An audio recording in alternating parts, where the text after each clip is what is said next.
Глава Ингушетии встретился с директором управления Федеральной почтовой связи РФ по республике Магомедбаширом Калиматовым и поздравил его с юбилеем, пожелал крепкого здоровья и подарил ему памятный подарок. Руководитель регионального ФПС поблагодарил Инусбека Евкурова за внимание и неизменную поддержку развитию сферы почтовых услуг в республике. В настоящее время в регионе функционирует 54 отделения, в которых трудится 514 человек.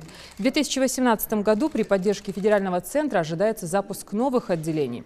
Открытие намечено в новых микрорайонах Малгобека и Назрани, примыкающим к сельскому поселению Плиева, району новостроек Карабулака, в Сунже, муниципальном округе Насыркорт и селении Галашки. Кроме того, отмечен рост доходов регионального управления почти вдвое за последние 5 лет. Буквально с 4 марта мы будем открывать новый АПС будущего, тоже готовый. Сейчас мебель оставляй. То есть как АПС будущего у нас в Магасе находится 5 новых отделений. Это будет просто в Северо-Кавказском округе. По одному есть, а у нас 6-й уже, 6 может быть. Значит, получается, у нас в Сурже у нас 2 отделения, в Малгобеке 2, и один у нас на Скорт здесь 5.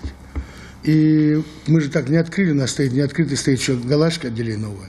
Мы так не доехали туда. Я думаю, мы там открываем мужичий дом культуры.